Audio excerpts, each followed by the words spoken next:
isn't it? Aren't they kind of pioneering that market? I wouldn't doubt it. I mean, they're big. I wouldn't doubt it. Yeah. You're more in the tree side. You're like, okay, let's plant some trees. Yeah, exactly. I did not know Natalie Arroyo was in Humboldt Roller Derby. I'm going to have to get her back She on. is. She's probably our most famous. Our most famous player. Her name is Braun-Luc Picard. That's good for branding, though, to get your guys' the brand out there. So, totally. Hey, he's sitting on the board of supervisors. He's one of Arroyo. Use your platform to pitch Derby to everyone. Yes. And how long have you been with the HRD? I started in 2018. Okay, so you guys kind of started around the same time. We were in the same boot camp together. One of them, yeah. And I joined the team in fall of 2019. I think I was right behind I did too. you. No, I think we passed up at the same time. Oh, really? time. Okay. Fall of 2019. I did then break my arm. Right. And so then Yeah. so I was out for a couple months. Yeah. What is a roller derby boot camp? Is that kind of just a dry run of what you can expect? It's actual training. Yeah, it's training camp. That's what we're supposed to call it. Training camp. Yeah. Boot camp's a little more intense. We want it to sound approachable, and it is. Yeah. I mean, the first one, they call it L1, level 1, and you learn how to skate. And then level 2, you learn how to hit and how to start playing derby. And then level 3, you join the team. Mm-hmm. And So there's 16-week courses. So 16 weeks. Yeah. So you'll, L1 is 16 weeks. And then the following, they're kind of on a semester basis. So like spring will be a boot camp and then fall will be a boot camp. Mm-hmm. So you guys just get them skating and then say, now let's throw some physical violence in there. Let's start knocking people off skates. They do have to be stable. Mm-hmm. So you have to pass up. We call it passing up. So some people do L1 multiple times, especially if they don't have any skating experience.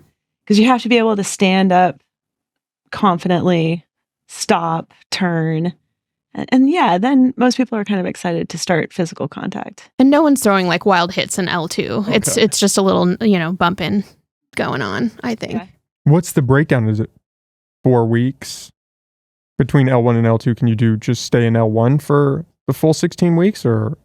Yeah, I think that's usually how it goes. Like you start in L1, then you have to do sort of an evaluation at the end of the 16 weeks to determine if you're ready to move on to L2. And there's either a summer or a winter break sort of in between those camps. Oh, so it's not all in one session that you're passing through all 3 levels. Mm-hmm. Okay. So it takes, if you're doing things the right way, I guess, and it could take up to a year to be at the point where you're ready to join L3, which is the team. But some people come as transfers. Some people come with a lot of skating experience. We have a lot of park skaters who are basically ready to start doing derby stuff and go right into L2. So it's not necessarily a linear journey. There's lots of different ways to get started. Yeah, park skater, they're almost ready to go. You just have to teach them how to hit, I would imagine, and then they can kind of... Yeah, and like the game of derby also. There's a lot of rules. Break that down to me for someone who is not familiar with roller derby at all. Okay, I'll try. So what it is, there are 5 players from each team out on the track at the same time. And they're both playing offense, they're both playing defense at the same time. There's one player from each team who has a star on their helmet, and that player is able to score points. And so if you can imagine the person with the star, they're called the jammer, and they are trying to get past the other team's pack. The other team's pack is trying to block them. They're trying to stop them. So there are 4 people trying to stop that person. But at the same time, the jammer from the other team is trying to get past the other pack. And people from the pack can switch to offense. So if you're in the pack, you're trying to stop one jammer, and at the same time, you're trying to help your jammer get past the other team. As soon as the jammer gets past the opposite team's pack, then they're now eligible to score. They skate around the track, and as they start passing those players again, each one is a point. So that's how you score points. So instead of having a ball, you literally have a skater who's out there trying to get past the other skaters. And what makes it confusing, that probably sounds confusing, but what makes it even more confusing is there's a lot of rules around, how you can hit. You can't just punch each other. So there's hitting zones that you can hit. The direction you have to go. So you're generally going in what's called derby direction, which is it's counterclockwise. Yeah. And did you have anything else about how the game's played? Yeah, there's like an engagement zone. You can't just throw a hit across the track. You have to be within a certain amount of feet to other players. As Clover said, there's a lot of rules about where you can hit people on their body and where you can hit them on the track. We get called on penalties. There's officials watching, so you could get sent to the penalty box, which leaves your team down a skater. It's a complicated game. There's a lot of moving pieces in that. Yeah, literally. And the officials, there are a lot of officials. So each jammer has an official watching them, and then each pack has an official watching them. And those are just the officials on the inside of the track. And then there are officials standing on the outside of the track, making sure you don't skate out. So if you go outside the boundaries of the track and then you try and go right back in, it's called cutting the track, and you'll get a penalty. Mm-hmm. And all the penalties, I think it's 30 seconds in the penalty box. Mm-hmm. And so that is like if you hit someone with your forearm, or you trip them, or you cut the track, those are all 30 seconds in the penalty box.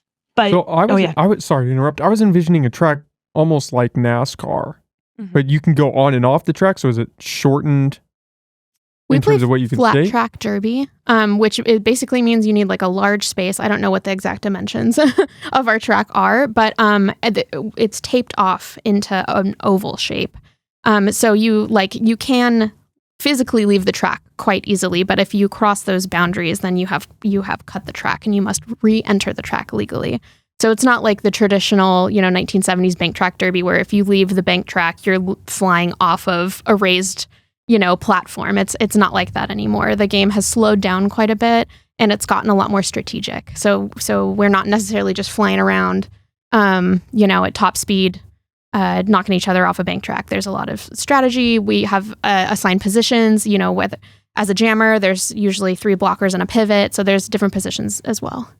Yeah. And the reason it slowed down is because it looks a lot more like a scrum in rugby or something like that. Like the jammers are literally running into a wall. Usually it's called a tripod, 3 skaters on the other team that are bracing each other. And you see them just kind of fighting for a while. And so instead of like trying to go super fast, really a lot of the strategy is about, I'm a jammer. From my perspective, it's about like, how do you get past these 3 people trying to stop you? And I'm a blocker, yeah. And so from my perspective, it's like, how do we stop that jammer and save our points?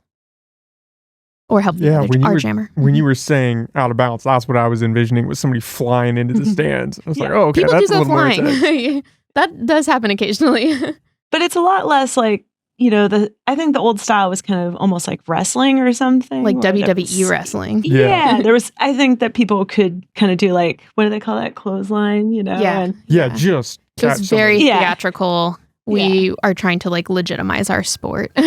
And it's played in a very serious way, I think. Although we still have, we have silly names. We do have some of us wear silly like makeup and stuff, but so we're still theatrical, but it's a real sport in terms of how we play it. Is that part of the idea to slow it down, is to make it a little more technical and maybe not necessarily add credibility to it, but make people realize, oh yeah, this is a real thing and it is technical?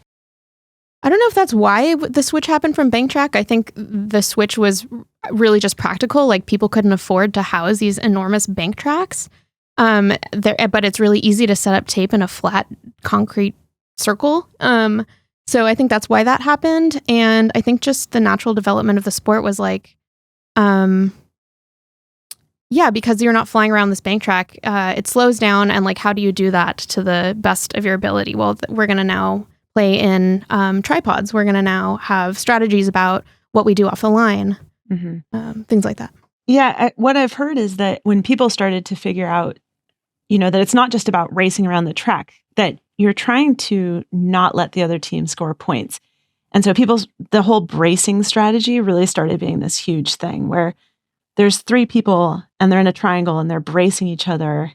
And the jammer now has this triangle they're trying to get past. And that, I think, slowed it down a ton. Because now you have one person who's able to stand backwards and is literally just stopping that wall of people, And so it just slowed down because people they're not racing, they're actually kind of fighting. Yeah, it would be kind of terrifying riding towards a group of 3 people who want to knock you down. Oh, I'm sure it's Yeah. it's very scary. It is scary. I mean, I dislocated my finger not too long ago doing that. And, you know, people I don't think that the injury rate is super high. I've heard people kind of like exaggerate how much people in Derby get injured. It's a sport, so people get injured, but And it's a contact sport. sport. But really, you know, we practice a lot, and so we try not to get injured. But it is scary because you are trying to hit each other, you know, and even though you're best of friends and everybody spends a lot of time together, when it all comes down to it, when you're out on the track, you are trying to hit the people as hard as you can often, or get around them. But my strategy as a jammer is often to try and hit. She hits hard too. She's very strong. Is And that just because it's easier to get through them if you just plow through them as opposed to try to wait for an opening? I think it's because some jammers are really good at, like, very nimble and very quick on their toes. They'll stand up on their toe stops on the skates and they'll kind of dance. And I'm just not that good at that. And so I've learned that I'm strong and I'm like, okay, I'll just kind of try and run through people. And, you know, it's whatever works. So we have a jammer named Trey, who is really an incredible, like, juker, like, just on their toes all the time. And it works. There's some great skaters on our team too, just like technically very good skaters, roller skaters. Well, it's probably an interesting combination you have to find between skating ability and not being afraid to hit and take a hit. Oh yeah, I think the people who are not afraid to hit and take a hit end up on the team. And those who just want to roller skate don't want to stick it out for that. What are we talking about in terms of actual contact? I know you said there are some different rules on where you can hit and where you can hit on the track. Yeah, so with the engagement zone, is that what we call? Oh, target zone on your body is like basically anywhere from the chest to the hips, and the upper arms and the thighs.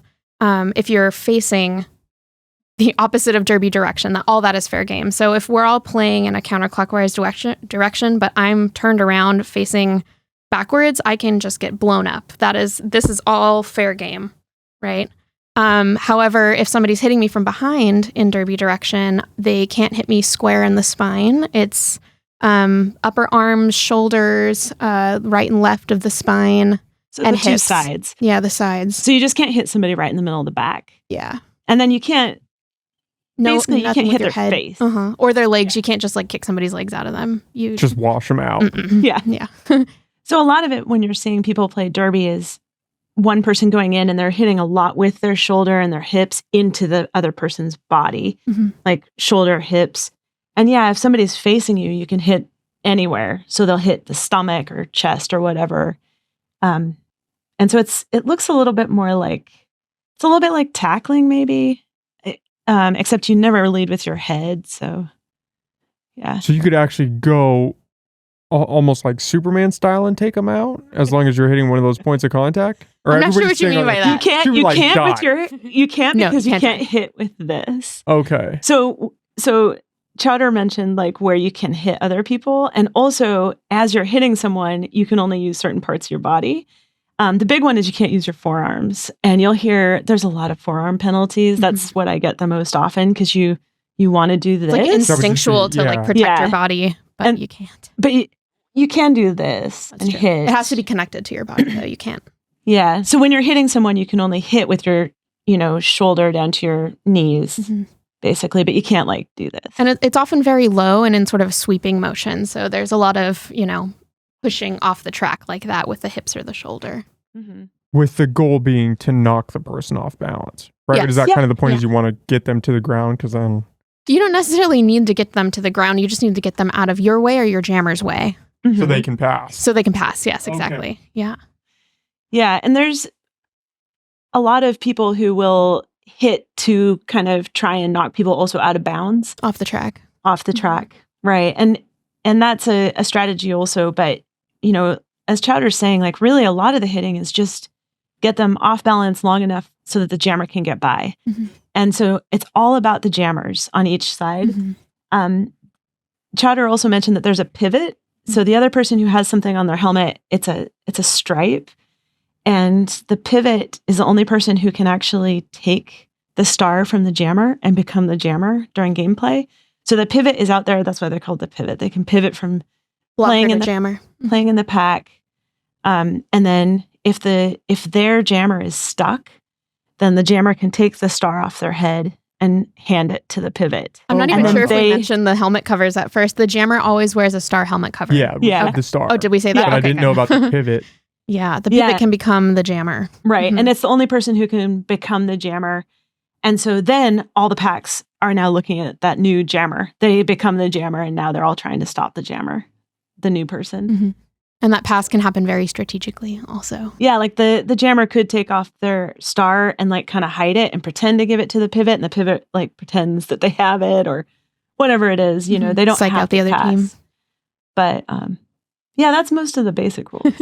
Can you skate backwards? I know you said you can be turned around. So you can actually go, if you're going counterclockwise, that's the derby direction. You can skate clockwise and start trying to take people You out. can't skate clockwise, but You you can't. can skate backwards, counterclockwise, which often happens Okay, so you because can you're be trying to faced that way. visualize what's on the track behind you. So Yeah, you can't skate clockwise except in certain situations. So like you can do it, you just can't make contact. yeah, And you can't break the exactly. pack. Yeah, it gets a little complicated with the packs, but one example might be, let's say that Chowder goes and knocks someone out really hard, and they get out, and Chowder stays inbounds. Chowder can actually run clockwise backwards, and that person has to go in behind Chowder, and so Because we have to keep superior position. yeah, and so that would be a situation where Chowder's like running them back. That's what it's called. And that can happen, but it's really rare to ever skate clockwise. And in fact, in practice, we call it skating in opposite direction. If we just try skating in opposite direction, because we're so unused to it, and like one side of your body develops muscles differently from the other side, and so you get a little imbalanced.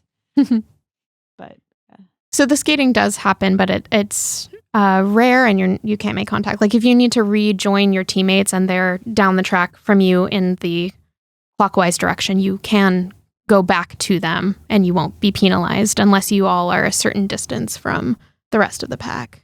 yeah, and probably that's the most confusing thing for people who are watching Derby is that the two packs actually have to stay within a certain The 5 and distance of 5. each other. Oh, okay. So the jammers, they can go wherever they want, because they're going to try and get past the packs and then go around and loop, past them again. But the two packs actually have to stay within a certain distance of each other. So it kind of forms this cluster of skaters in one part, and that's where the gameplay is happening. That's the engagement zone. And so two of the officials are just standing there making sure that the packs basically are formed right. And that can seem confusing, I think, even to us, because you'll start playing and you'll get really into it, and then suddenly you do something to break the packs apart, to destroy the pack, and then you get a penalty, and it's just because you skated too far away from where the engagement zone is.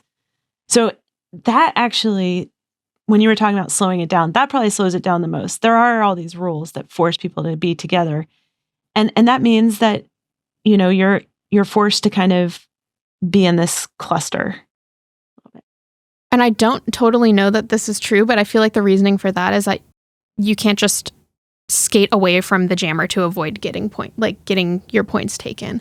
And the two packs together enforce that. Does that make sense? Yeah. Is that a thing? Did I just make that up? I don't know. I'm not a coach. And so when we're talking about the engagement zone here, that's just the area between the two packs. Including the packs as well. Including the packs. Yeah. And then there's a certain amount of feet in front of and behind the pack that it is also in the engagement zone. So how far can they actually be apart from each other before you 10 would get feet. flagged? Hey, that's not very far. It's not very far, but I mean that's the nearest people to each other. So you could have that pretty you can be spread out, and We're really getting into the weeds here. I know. The nitty gritty. I know. We're like, let's see how good we know our rules. one thing is people from the other. Let's say that Chowder's in a black pack, so they're all wearing black shirts, and they're trying to stop the white jammer. but her jammer is up, her black jammer is up against the white pack, she can actually go to the other pack and start hitting them to help her jammer. And maybe a couple people could go up and hit that other pack. So it's not like the packs are like just one color or one team. Mm-hmm. They start to mix a lot. And that's a huge part of it is you're playing offense. You can go over, try and hit the other pack, get your jammer through, and then you go back and you play defense and try and stop the other jammer. And you're constantly switching like that. Especially it happens really fast. And it happens fast, and especially really good players, they'll kind of see a moment and they'll be like, okay, I'll go help my jammer. Mm-hmm. And they'll just go and hit a couple players and then go back and play defense. And that's a huge part of it. So we were talking about the scrum there in rugby for a second, and I'm envisioning that's kind of the defensive goal of the pack is to almost form a barrier between your jammer and the other team who's trying to get to them. It's kind of that. And your barrier is also like when the jammer passes your hips, that's your point, that they've taken your point. So if you form a barrier and they can't get past your hips, then they can't get any points on you. I think if I understood you, though, also the barrier is against the other team's jammer. Okay. Yeah. And so usually if you're playing offense, like if you're helping your jammer, you're actually going and trying to break the barrier of the other team. So they're standing in a tripod and you're like trying to take them out so that your jammer can get past them. So the barrier is really against the other team's jammer. You're just trying to stop them wherever they are. For folks who are like having a hard time envisioning what this looks like, there our governing body, which is Women's Flat Track Derby Association, WFDA, has a great like 1 minute intro video on YouTube about like what derby is and how it's played, and it explains everything very well. Yeah, that would be super helpful. Yeah, because I think describing it is really hard. You really have to see it, I think. Yeah, to kind of understand what derby looks like. Yeah, I've seen a couple videos of actual play, but it wasn't explained, and so I'm just watching this scene unfold, thinking, "What is going? What's happening?" I think that's a here? lot of our audience. Yeah, just like what? Yeah, and at our games, which our next game is September 30th at 6 p.m. But at our games, it's there are rule books that we hand out, like a little program. There's an announcer who's explaining what's happening on the track, kind of talking the whole time. And this time it's going to be a former skater. There's a scoreboard, so you can at least see like what the score is and get a sense of who's doing better. So that there are things that'll kind of like clue you into what's happening. The way to like watch derby, I think, when you start to be introduced to the sport is to follow the jammer. I mean, that's the point scorer, so that's the best way to start watching derby. You're not necessarily watching for who's doing offense and defense. You're kind of watching the progress of the jammer around the track. So that's a good way to start. See the star, see if they make points, et cetera, et cetera. Yeah, follow the star. Yeah, follow the star. How did you two get introduced to this? Why roller derby? I can start. Yeah. One of my best friends is a longtime vet skater, and I came to watch her play, and I was just so enthralled with the whole identity, I think, that sort of we associate with roller derby skaters. I mean, not just the sport, which is awesome and fun, and I love it, but I think there was something about, this group of humans who are out here hitting each other. There is sort of this long kind of romanticized history of like what roller derby is that I was also really interested in. And I just wanted to give it a try. And I started the training camp, and I was like, this is it. This is for me. It was a great way to make friends. Really test your limits physically and mentally. Yeah. I was similar in that I had a friend who was doing it, and I had avoided derby, I would say, in some ways. Just I knew that it was there, and I had always played a lot of sports, but I thought of it as kind of more theatrical than it was. And I went and saw it, and I was really impressed with the athleticism, and I thought that it was something that I could do. I mean, that you can train to do. And I signed up for training camp, I think the next day after I went to the first game that I saw. So it was pretty much immediate. And then when you go to training camp, you really quickly realize how hard it is. And so it's like this challenge. It's something where every time you show up, you get better at it. And I started training camp. I was 41, And so it's really rare to show up to something when you're in your 40s and to get better at it as opposed to get worse, which is what, I'd played soccer and I was like, I'm getting slower and slower. And then here's something where it's like, no, you're going to get better pretty much every time you show up. And it's been, so we have players who go from, I think 18 is maybe the 18 youngest. 18 to like 45. It's a huge age range or more. Yeah, more. More. Oh, okay, more. That's a pretty broad range. It is. Yeah. And it takes all kinds, all body types, all heights. Yeah. It's a really inclusive sport. And everybody has an advantage, based on who they are and how they play. Yeah. So we have some players who I think would not have ever called themselves athletic before doing derby. I think I'm one of them. Okay. I was like a theater kid. I never did sports. And then we have players who got into it because they were into sports. And it's like, this is a sport that I can do. And I would say I came at it more like that. Mm-hmm. But you kind of all go out there and it's funny how much you just forget any preconceived notions. We have all different jobs. Some people are moms. Some people, they come from all kind of different backgrounds. We live all over Humboldt County and we all get out there and it's just, you're just all on a team together. And you really appreciate each other and what everybody brings because there's a ton of things that people bring to the track. One of our players used to play rugby. Mm-hmm. And weightlift, like Olympic weightlifting. We're talking about Jess? Yeah. Yeah. Yeah. And, I was thinking of the rugby because she will sit there and teach us how to hit better, mm-hmm.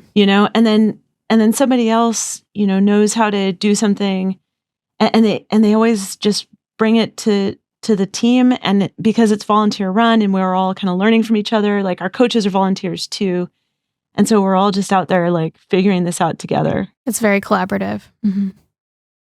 Yeah, I would be afraid if somebody said, hey, there's a former Olympic weightlifting rugby player on the other team and they're coming for you. I mean, she's scary. She's scary. Yeah. That would cause me to pause. She's scary. I mean, she's a great teammate. But yeah, I'm sure you guys are glad she's on your team. Yeah, I love her. Totally. But she's a great teacher.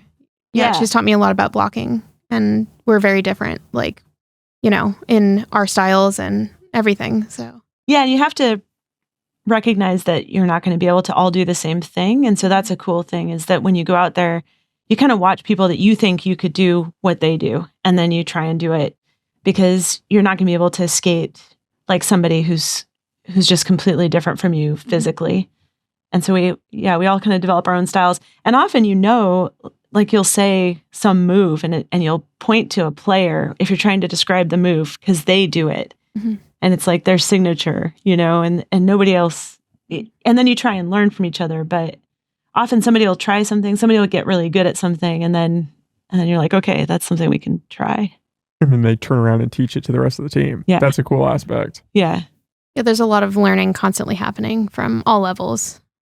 Yeah. And it's not that old a sport. I think in its modern version, it's about 20 years old, maybe a little bit older than that. But in that time, all these people have had to figure out what the sport means. And the rules have changed a little bit, but really the gameplay has changed. Like figuring out how to really effectively stop people and figuring out I think strategies came in only fairly recently. Within the last 10 years, I think. Like having plays where you actually say, okay, we're going to fake over here. And then people are going to all, rush from this side and pinch the other team. I mean, that's all pretty new.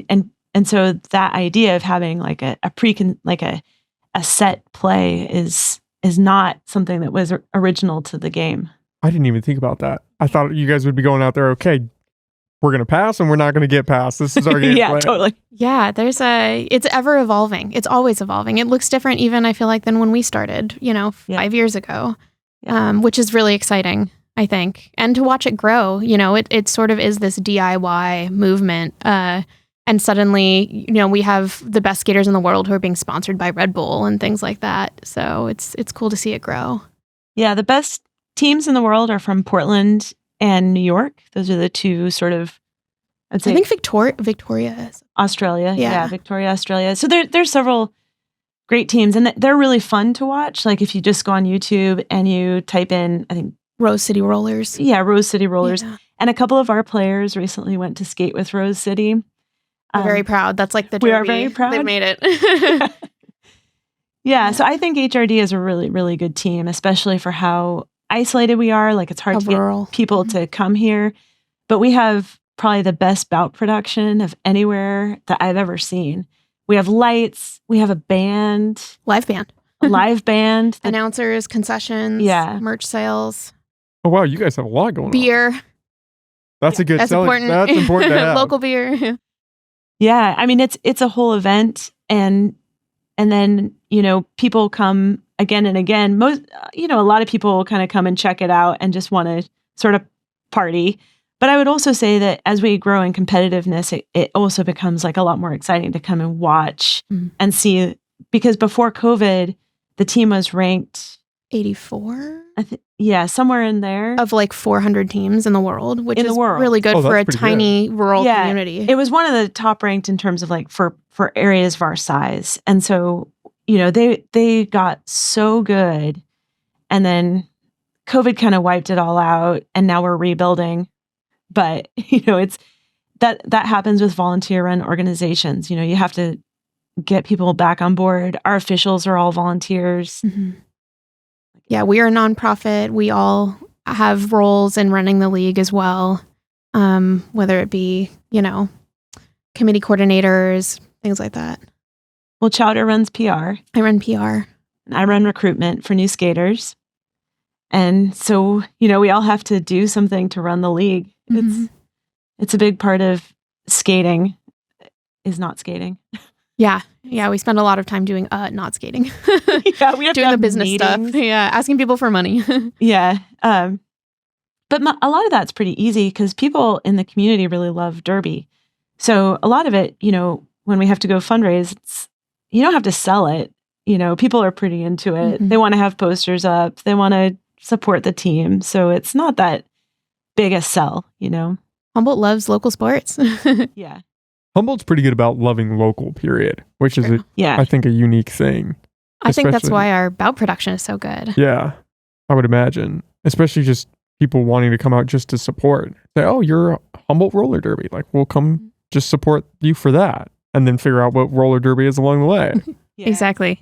And the band is called the Dirty Derby Blowhards. Uh-huh. And actually, one of the band members recently joined Derby. And so she played in the band for, I think, several years and then finally wanted to come and Join the team. be on the that's cool. track. Mhm. And so Yeah. now she's on the track.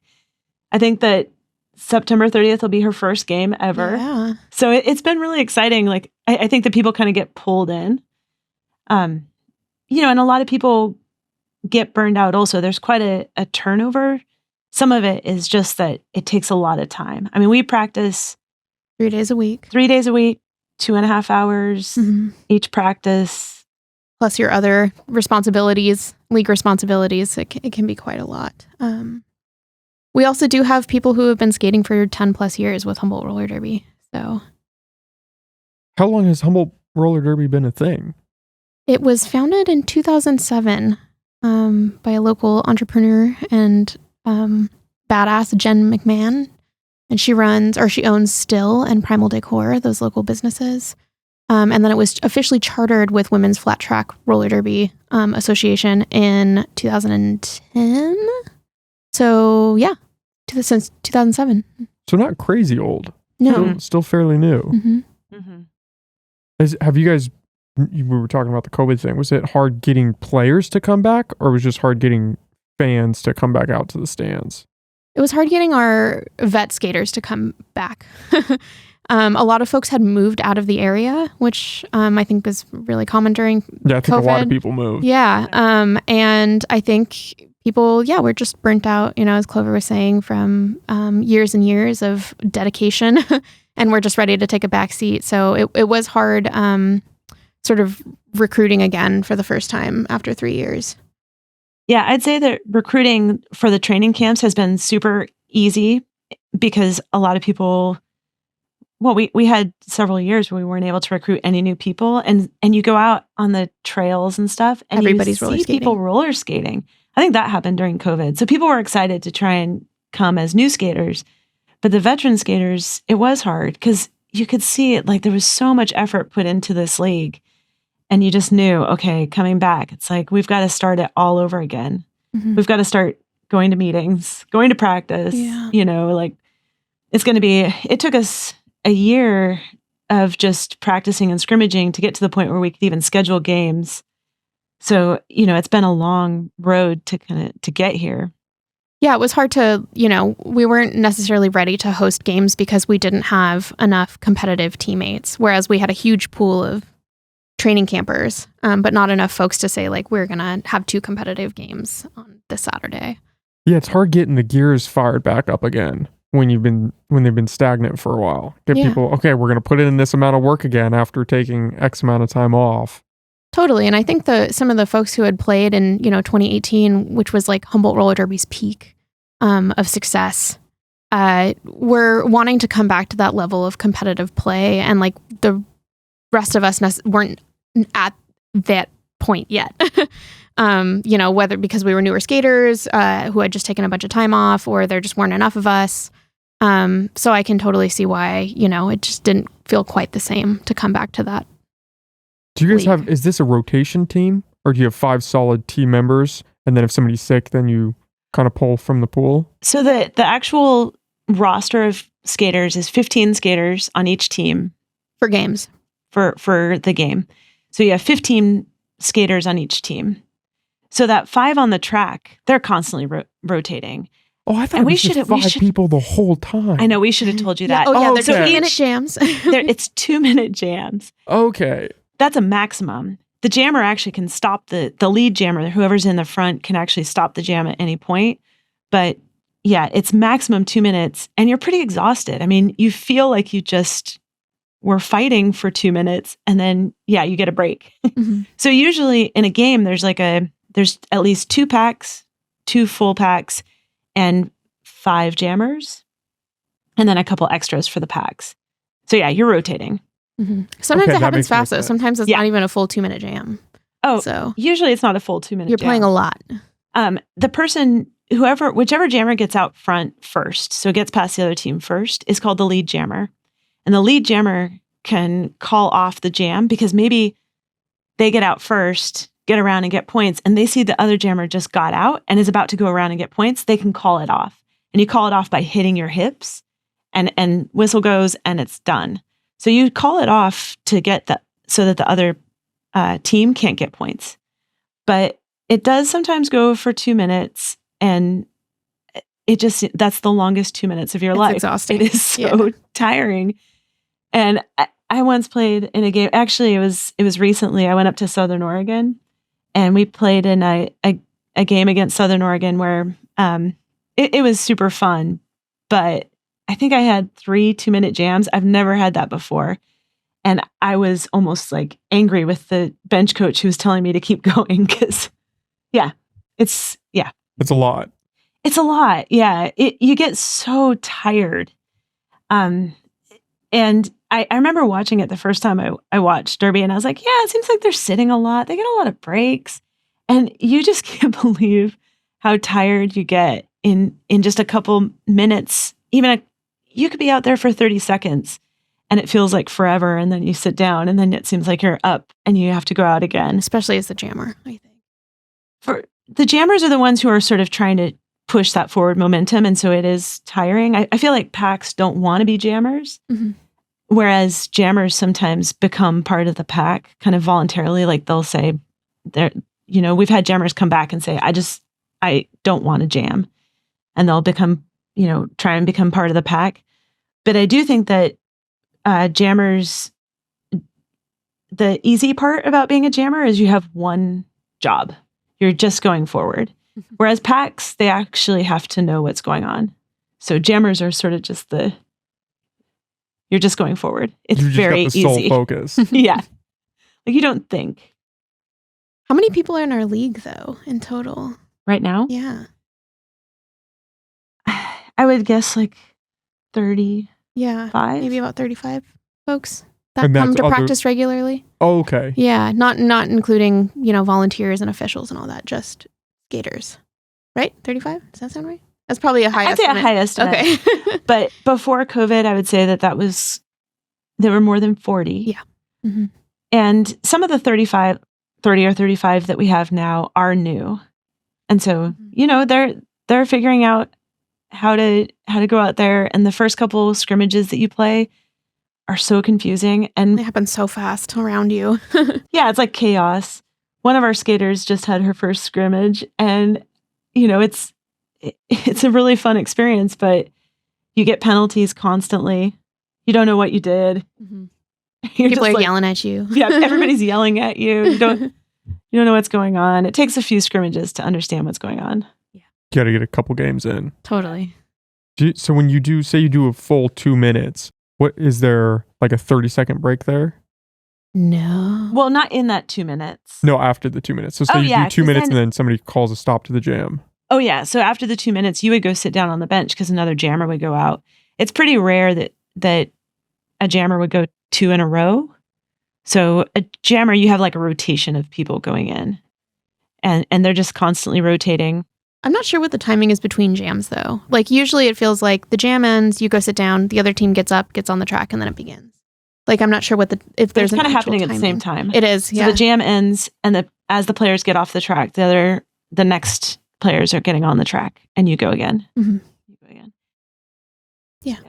So it's not like there's a break, like somebody's calling a timeout, which is kind of what I was envisioning. You can call, each team has a certain amount of timeouts they can call. But that's not the point of ending the jam, is to get a No. timeout. Oh, no. You're just swapping out Yeah, players. swapping out players. No, you end the Okay. jam, and actually the next team should already be on the track before the last players are off. Okay. So they're always like kind of going on. Mhm. And then as soon as they're set up, there's a whistle, and then a person yells out 5 seconds, and then a start. whistle, and it starts.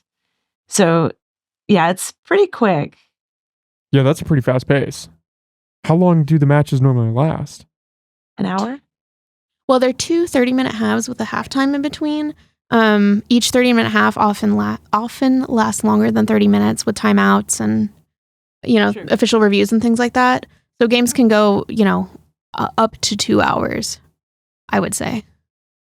That's a pretty good amount of time. I can Yeah. see why you guys are practicing for 2.5 hours. It's starting to, the Yeah. pieces are starting to fall into place. Yeah, and sometimes you have to play. So on September 30th, we're going to have to play in 2 games, most of us, because the first game is going to be an expo game. It's going to be Us versus us. us versus us. And then the second game is going to be against Shasta. So a visiting team is going to come and play. But so a lot of people are going to play in both, and we'll be very tired by the second one, I would say. But yeah, I mean, that is why you practice a lot, and we all kind of depend on each other to do other things outside of it. There's an expectation that you work out. A lot of us do weightlifting or HIIT workouts, Mhm. something like that. Mhm. You're a cyclist. I cycle, and a couple of us do stuff like that. And I think that, yeah, there's this expectation that your teammates are doing stuff outside of Mhm. practice. I would imagine you'd have to. I mean, if your cardio isn't in peak condition, you're going to be out there and it's Yeah. going to be brutal. Yeah. Yeah. Yeah, and weightlifting is a huge thing. I never did HIIT workouts or anything until I started doing derby, and it really has changed my life. Just these intense, doing burpees now is something where I'm like, yep, I don't think I love them, but I like them a lot more just because I see results. Mhm. Love-hate relationship. Yeah. I don't think I was somebody who would talk about my workouts much before. No. Now we're on a podcast yeah. talking about it. Taking notes. Yeah. Yeah. Why the expo? Is that just to kind of show, like, We had another team lined up to play our A team, the Redwood Rollers, and something was lost in translation there, and they're not able to come up anymore. But we still want to fill that doubleheader, so we're gonna give you some more derby with us versus us. Yeah, and they're going to come in the spring. So the team we were going to play is going to come back in the spring, Yeah. and that's Santa Cruz. Santa Cruz. So yeah, they backed out, unfortunately, but there'll still be 2 good games. Yeah, definitely. Shasta is a longtime rival of ours. They'll be playing Root Force, which is our competitive B team. Yeah, and then we've got another game in October on the 21st. And we've got 2 visiting teams lined up for that game as well. Another doubleheader. well, kudos to you guys for still filling the airtime for the first game. Oh, Yeah. I would have been like, we're just gonna take 5. It'll be a nice little mixer. We'll have the live band out there. No, we deliver on our promises. Yeah, and we'll also be going up to I I think we're going to the Dalles, Oregon for a doubleheader in November. So we're going to have our first like competitive away game in November. So we're getting back into the swing of it. And I believe in the spring we're going to have a full 5 season. games. Yeah, I think we're going to have a full season next year. Yeah. So this is kind of just the ramp up right now. Yeah. Getting back in the swing of things. Yeah, usually it's like five games a season. Is that what we call it? Or is it's like 5 in the spring and 5 in the fall? I think so. Yeah, it's a lot of games. And that's your guys' season? Mm-hmm. Yep. Okay. Damn. Yeah, it's a lot of derby, but it's great. Yeah. I'm going to have to come out and catch a game because it sounds pretty... I would like to see it in person just to kind of try to put some of the pieces together. Be like, okay, definitely. how is this panning out? You said B team. Do you get it's A team and B team?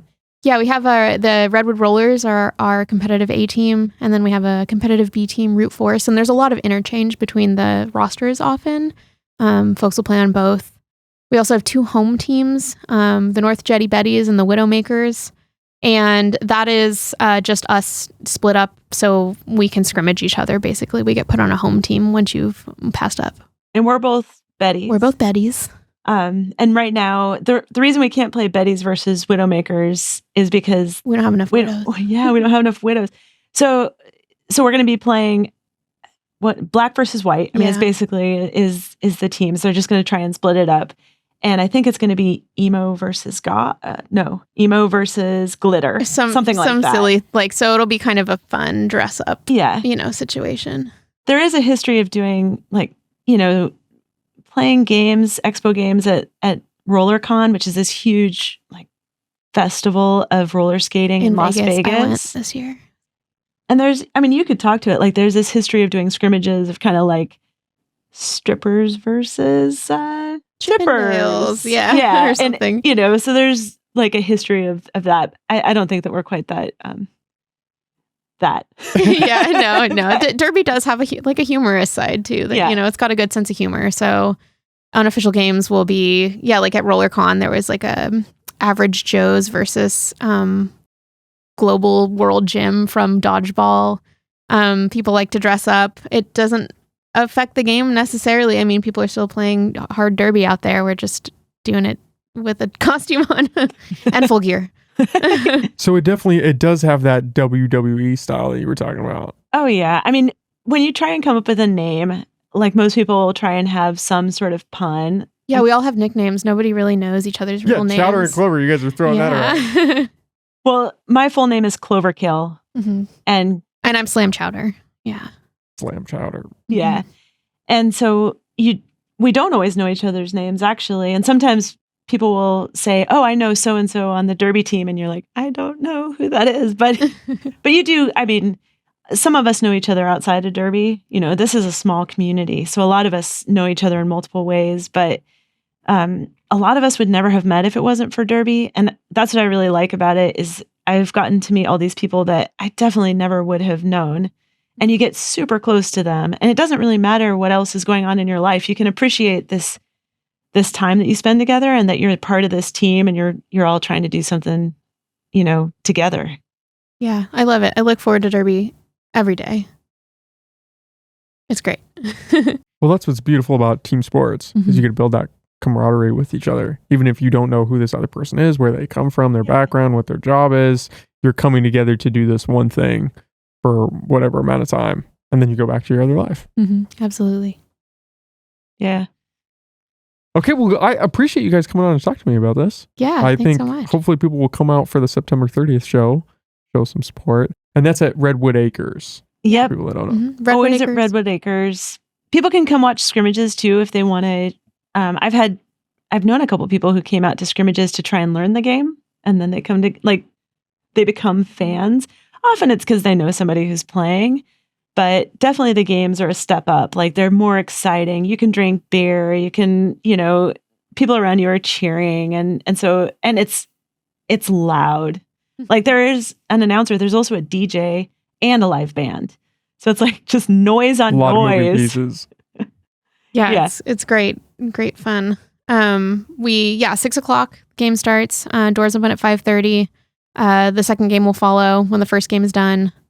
Doubleheader. You can get your tickets online at HumboldtRollerDerby.com or at Still or Wild Berries Marketplace.